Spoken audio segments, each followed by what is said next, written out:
स्वभावाप्ति प्रभावे कृष्ण कर्मणा तस्मै संज्ञान रूपाय नमोस्तु परमात्मने। इष्टोपदेश ग्रंथ के अंतर्गत हम तीसरे श्लोक की व्याख्या सुन रहे थे और समझ रहे थे कि किस प्रकार व्रतों के धारण करने से पुण्य बंध होता है और साथ ही साथ कर्मों की निर्जरा भी होती है। आपने तत्व सूत्र के 6 अध्याय के में सूत्र में सुना होगा, शुभ पुण्यस्य अशुभ पापस्य।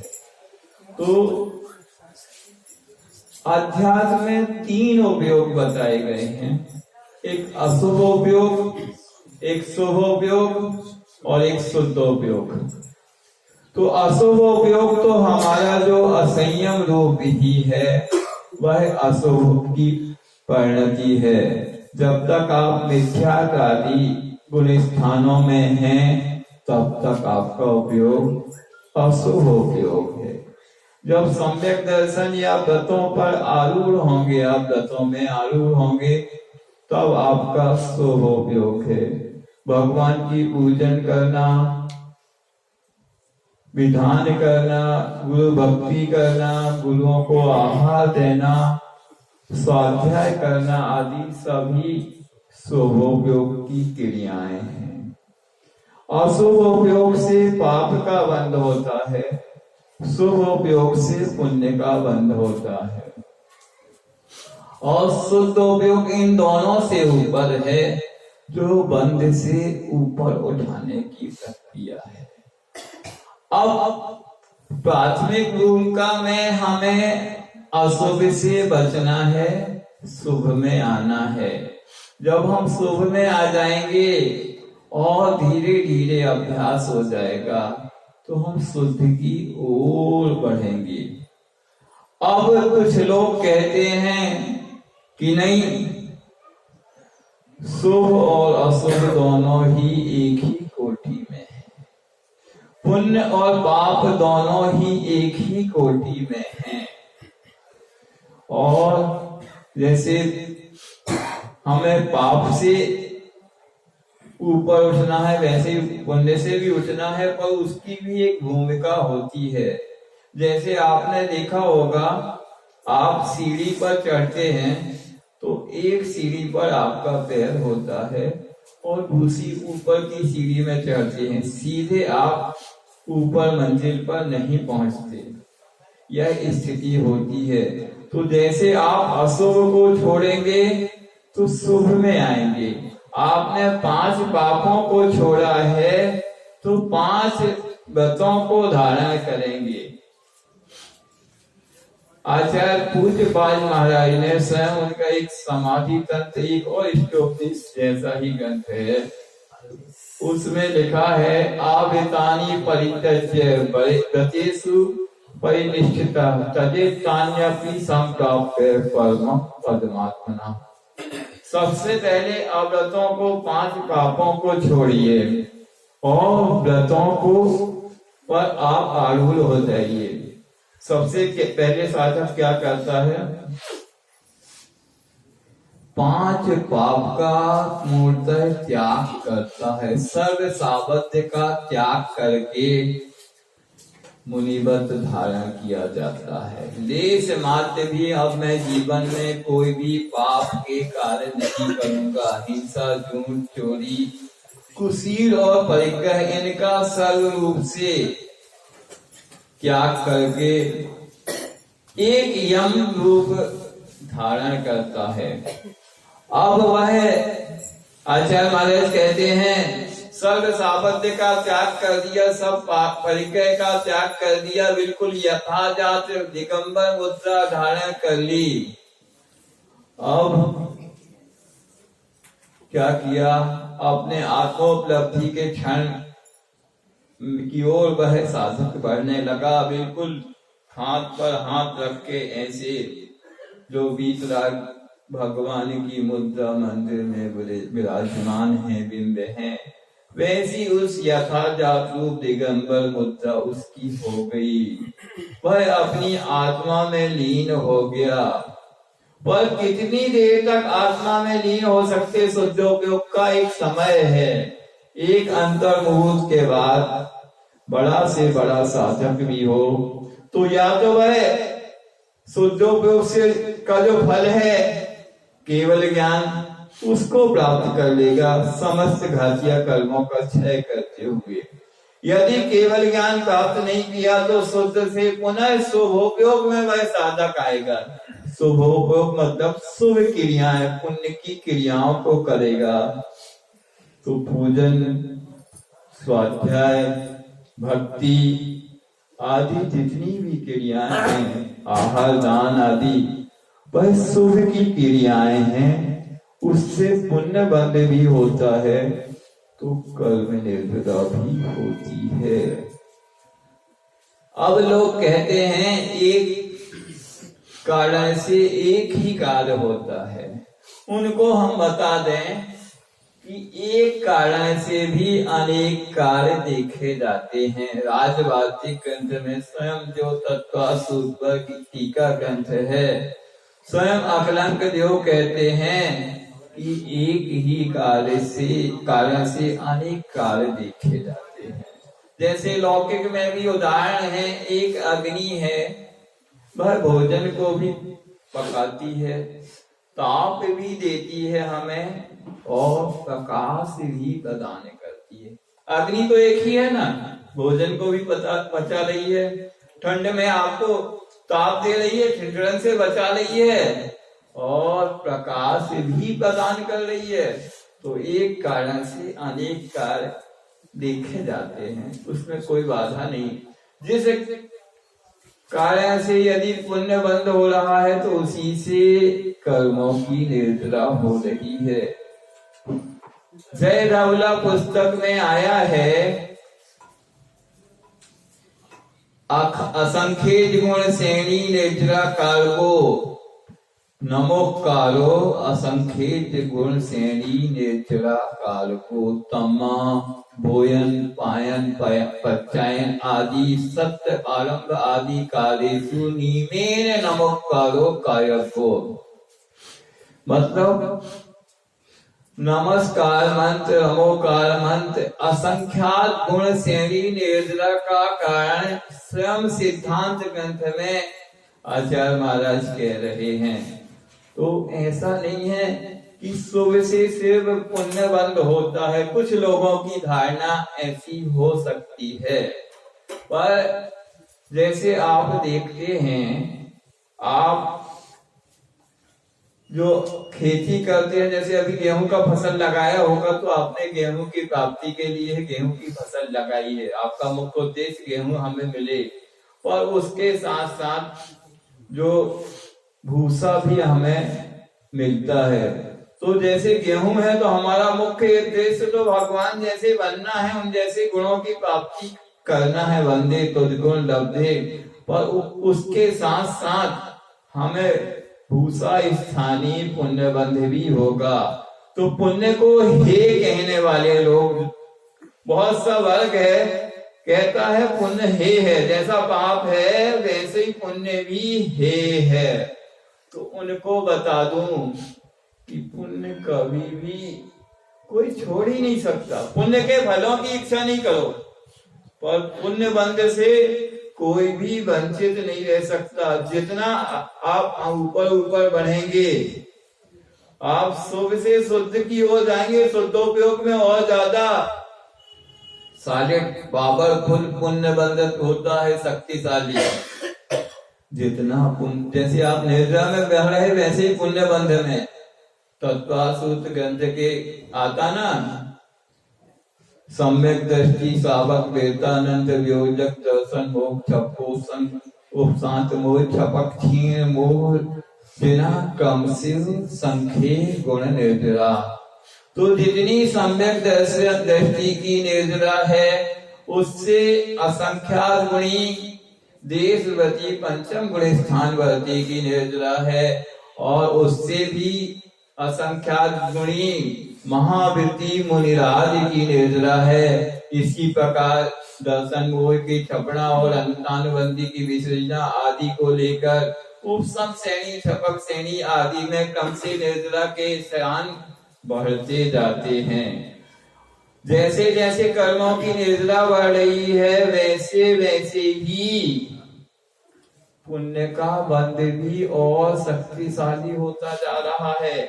यदि हम कर्म सिद्धांत की भाषा में आपको बताएं तो साता वेदनी पुण्य प्रकृति है, आप लोग मानते हैं। तो साता वेदनी जो सुख हमें देती है उसका सर्वश्रेष्ठ अनुभाग सुख सांप्राय गुण स्थान में जो छपक श्रेणी में आरूढ़ मुनिराज हैं उनको बंधता है।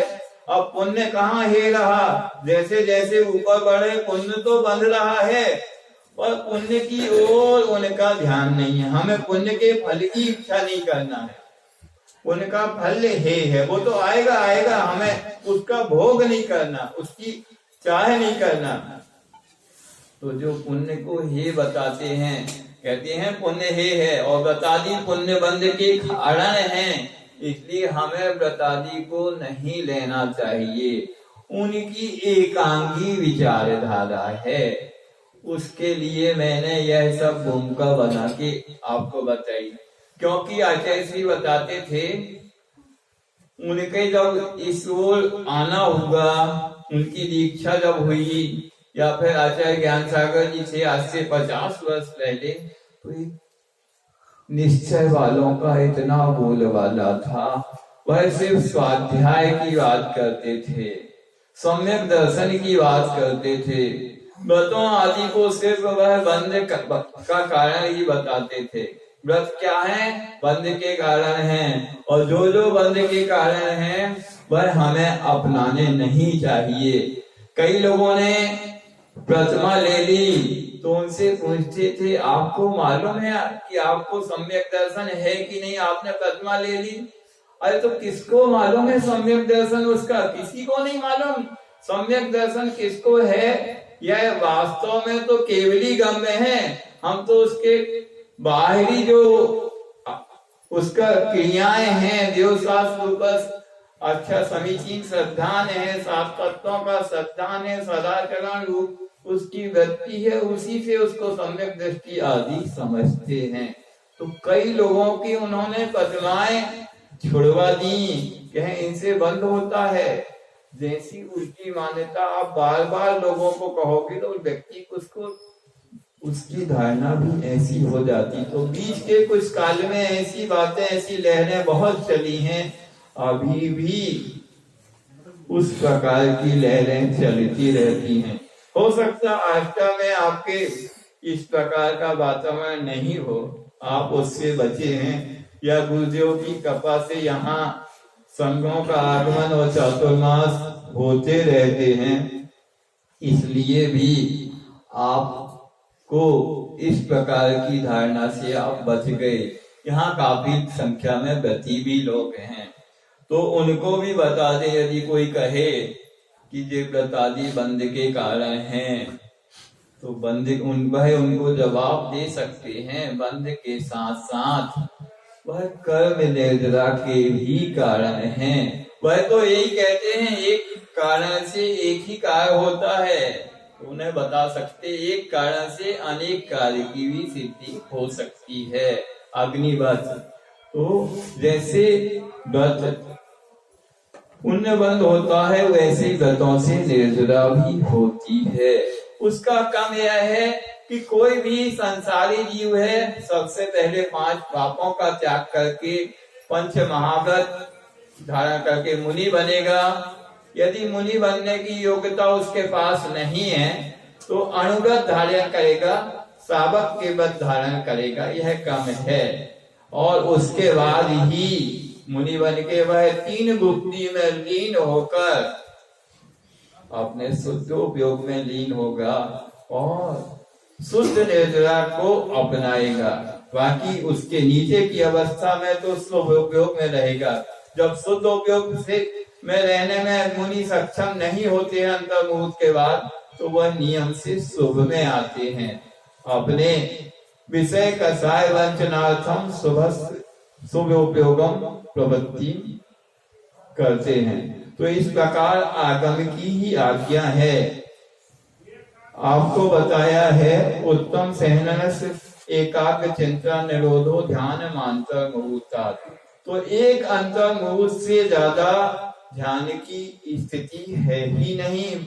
हमारे लिए नहीं, उत्तम सहनन वालों के लिए भी यही बताया गया है कि एक अंतर मुहूर्त के बाद, जैसे एक गोताखोर को देखता ना आप, कितनी देर नीचे रहता है, थोड़ी देर, फिर उसको ऑक्सीजन लेने के लिए बाहर आना ही पड़ेगा।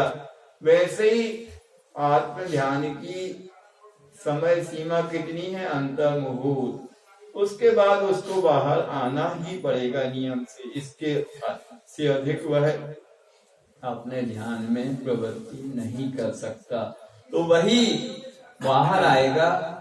तो मुनि दीक्षा हो गई, आत्म ध्यान में लीन हो गया, अंतर मुहूर्त के बाद बाहर आना ही पड़ेगा। बाहर साधक आ गया तो अब वो साधक पूछता है कि महाराज जी, अपने गुरु जी से आपने दीक्षा दे दी, हमने ले ली, हमने भी सोचा था दीक्षा के बाद तो हमें कुछ नहीं करना है, सभी परिग्रह सभी विकल्पों का त्याग हो गया, हम बिल्कुल निर्विकल्प हो गए, हाथ पर हाथ रख के ध्यान करने लगे बिल्कुल। और उसकी भी समय सीमा है। जैसे आप लोग मंदिर आते ना, खूब भक्ति करेंगे और आपको थोड़ी देर बाद घर के विकल्प सताने लगते हैं। वैसे ही संसारी प्राणी को 4 संज्ञाएं लगी हुई हैं, आहार संज्ञा, भय संज्ञा, मैथुन संज्ञा और परिग्रह संज्ञा। अब मुनिराज की परिग्रह संज्ञा जैसे जैसे से ऊपर उठ गए विकल्पात्मक, और मैथुन संज्ञा भी उस प्रकार के से ऊपर उठ गए। अब आहार संज्ञा तो उनके भी है, नहीं समझे? तो छठे गुण स्थान में आएंगे, जैसे ही वो सप्तम गुण स्थान से, तो आहार संज्ञा की खूब की इच्छा होगी। तो अब शरीर चलाने आगम में आज्ञा दी ही है कि आपको यदि शरीर की स्थिति बनाए रखना है तो इसको भोजन देना पड़ेगा, नहीं तो शरीर नहीं रह पाएगा। तो आप यदि मोक्ष नहीं है अभी, तो भी आप असंयम हो जाएगा, अकाल में इसकी स्थिति हो जाएगी। तो आप जो जितनी पूरी आयु संयम धारण कर पा रहे थे वह भी नहीं कर पाएंगे। तो आगम में आज्ञा की है कि आप भोजन ग्रहण करिए। तो कैसे करिए, आपको आहार ग्रहण करना है मुनिराज को, तो उसके लिए ईश्वर समिति बताई है कि किस प्रकार ईश्वर समिति में 46 दोष टाल के साधु आहार करता है, सावक के यहाँ जाता है, सावक नवदा भक्ति से उसको परिग्रहण करता है। ऐसा नहीं, साधु की चर्या बिल्कुल दीनता की नहीं है। भूख लगी है ठीक है, आहार संज्ञा है, पर कैसी है? साधु की चर्या सिंह चर्या है, कोई दीनता नहीं, भिक्षा नहीं मांगता। नवदा भक्ति में पूरे 100% अंक रहेंगे तो आहार ग्रहण करेंगे, नहीं तो नहीं करेंगे। एक भी भक्ति कम हो गई तो नहीं, तो यह सिंह चर्या है साधु की, दीनता नहीं है। कभी भी साधु के भले 1 नहीं 2 नहीं 3 उपवास हो गए, अलाभ हो गए, स्वास्थ्य ठीक नहीं है, पर चेहरे में दीनता नहीं आएगी कि भैया जैसे आपके यहाँ भिक्षा मांगने आते ना, कोई दे दे, ऐसा प्रवृत्ति है ही नहीं। वीरचर्या है, तो वीरचर्या उनकी रहती है। लोग कतार लगा के, पंक्ति लगा के हे स्वामी नमोस्तु नमोस्तु करते हैं पूरी भक्ति से, तब कहीं किसी के पुण्य योग से उसको वह अवसर प्राप्त होता है। तो उस वीरचर्या में करते हुए यदि उसको सावक के यहाँ जाना होगा तो ईर्ष्या समिति से चलेगा, यदि कुछ उसको वचन का भी बोलना होता तो भाषा समिति। ये सब जो आए हैं वह व्रतों की सहायक समितियां हैं, और उन व्रतों पर भी आने पर जब वो बाहर आता है तो आपको हिंसा, झूठ, चोरी, सुशील, परिकर इनसे बचकर अहिंसा आदि महाव्रत धारण करना है। उन व्रतों की रक्षा के लिए, अहिंसा महाव्रत की रक्षा करने के लिए हमारे द्वारा छोटे छोटे से जीव जंतु का भी वध नहीं हो जाए, उनका घात नहीं हो जाए, उनके थोड़ी सी भी चोट नहीं पहुंच जाए। तो साधु ईर्ष्या समिति से चलता है। निरख निरख कर पग धरें, पालें यत्नाचार। 4 हाथ दूर जो एक युग प्रमाण भूमि है उसको शोधन करते हुए साधु का जिनमें जो चलना है, गमन करना है, वह ईर्ष्या समिति है। अब यह क्या बंद का कारण है? नहीं, ईर्ष्या समिति पूर्वक पूर्णतः सावधानी से चलते हुए साधु साक्षात स्वाध्याय कर रहा है। और स्वाध्याय ही नहीं, स्वाध्याय का जो प्रयोग है, जो मूलाचार में लिखा है तो साधु के लिए कि आपको ईर्ष्या समिति से इस प्रकार चलना है।